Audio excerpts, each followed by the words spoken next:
Welcome to the Character Gallery. Thomas has many friends on the island of Sodor. Visit them all by pressing the left direction button on your controller. Thomas can be described as a cheeky, fussy little engine. He often gets into scrapes, usually by being overeager to do things best left to bigger and more sensible engines. But clouds never last long in Thomas's life, and he's soon bustling about again, playing his part in the yard and on his very own branch line, of which he is extremely proud. James is a medium-sized engine. His 6 driving wheels are not as big as Gordon's and not as small as Thomas's. He has a fine scarlet coat and brass dome and likes to think of himself as a really splendid engine. This can occasionally lead to highfalutin ideas about the sort of work suitable for such a noble creature. Invariably, they land James in trouble. Percy is the junior member of the principal team of engines.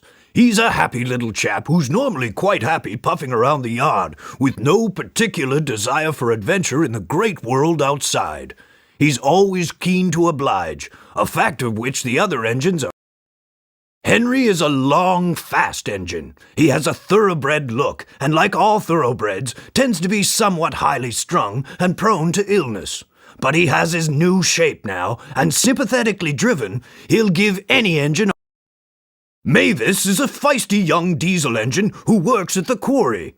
She's full of her own ideas and doesn't take kindly to advice.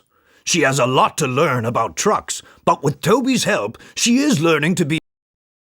Gordon is the senior member of the engine family, the fastest and most powerful of my string, and he knows it. He's good-hearted, though, and always willing to forgive, and uses his superior strength to help. Duck is a cheerful and busy engine. He's only a small-tank engine, but coming as he does from the Great Western Railroad, he'll stand no nonsense whatsoever from the larger engines who. Edward is an older engine, but the most important thing about him is that he's kind. When the other engines misbehave, it's Edward that I turn to calm everyone. Toby is old-fashioned, both in looks and outlook.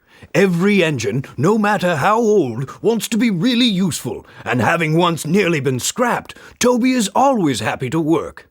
He's not above being temperamental sometimes, but since he works mainly up on an outlying quarry line, he can work off his moods without causing grief to anyone except his own faithful. Annie and Clarabelle were given to Thomas as a reward for being a really useful engine. They are much loved, but have both seen better days. Annie carries passengers. She is always pulled by Thomas and travels facing him. Clarabelle is a composite coach. She has one section for passengers and one for the luggage and the guard. Clarabelle always travels behind Annie, facing away from Thomas. Bertie has a great deal in common with Thomas. Ever since their great race, they've been the firmest of friends. Bertie's strongest characteristic is his friendly grin and his readiness to help any engine prepared to admit that just sometimes roads have their uses.